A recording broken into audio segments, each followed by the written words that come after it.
Si je peux rebondir juste sur la question ESG. Jusqu'à maintenant, alors bon, moi je commence à être un dinosaure dans cette histoire, puisque ça fait plus de 20 ans que je m'intéresse au climat. En fait, je vais l'appeler méprise. Le mot est un peu fort, mais j'y tiens. Une des méprises qu'on a eues avec l'ESG, c'est d'associer dans le même sac des choses qui dépendent essentiellement de notre volonté. Et si notre volonté n'est pas mise en œuvre, la société est peut-être moins sympa, mais ça ne l'empêche pas d'exister. Alors je vais mettre vraiment les pieds dans le plat. Les sujets d'égalité homme-femme, ça n'empêche pas les gens de survivre. Ça peut empêcher l'humanité de bien vivre, mais ça n'empêche pas, parce que pendant très longtemps, on a survécu avec ça. Bon. Le fait d'avoir une excursion climatique qui réchauffe la température planétaire de 10 degrés en 2 siècles, c'est un sujet de survie. Ce n'est pas un sujet de bien vivre. Et en fait, on a depuis longtemps dans l'ESG mis ensemble des choses qui sont très bien si on arrive à les faire, mais qui dépendent essentiellement de notre volonté, avec des choses qui sont très bien si on arrive à les anticiper, mais il y a de toute façon une voiture-balai qui va nous rattraper si on ne le fait pas délibérément. Ce qui est très différent en termes de nature d'obstacle. En particulier en ce qui concerne le climat, tout le monde pense que ça dépend de notre volonté d'agir ou de ne pas agir et que si on n'agit pas, finalement, il n'y a pas d'autre sanction que d'avoir l'investisseur à appliquer une petite décote, etc. Mais enfin, il y a tellement d'argent à placer, de toute façon, il va bien falloir le placer quelque part.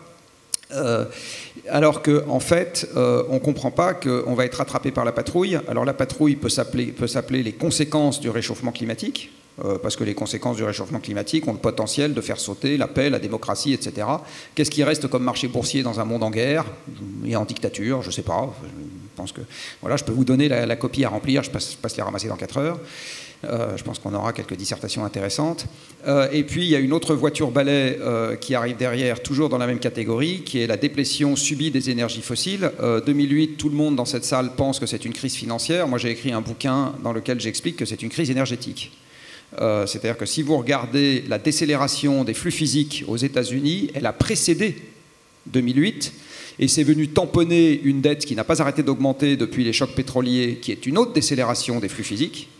Donc c'est juste ça, c'est un coup de pied parmi N dans une dette qui n'arrête pas de s'accroître depuis que j'ai l'âge de raison. Ça fait le nombre de ministres des Finances qui ont dit qu'ils allaient diminuer la dette. Non, je pense que... voilà, et Bruno Le Maire va le faire absolument quand il aura fini son 3e roman. Et donc... donc on est dans un, qu'est-ce que je veux dire, on est dans un monde dans lequel c'est une contrainte physique dure qui va s'appliquer à nous. Il faut quand même rappeler que le XXe siècle, c'est le pétrole. C'est-à-dire s'il n'y avait pas eu le pétrole sur Terre, il n'y aurait pas eu le XXe siècle. On ne serait pas dans cette salle en train de discuter. Donc la voiture-balai qui va nous rattraper de toute façon, c'est la diminution subie des combustibles fossiles qui, incidemment, en Europe, est à l'œuvre depuis 1950 et quelque chose pour le charbon, 2007 pour le pétrole et 2005 pour le gaz, en gros. Hein. Et c'est du subi, tout ça. C'est pas du tout de la politique climatique, c'est juste que localement, mondialement ou régionalement, il n'y en a plus assez pour qu'on puisse en avoir de plus en plus. Et on en a de moins en moins.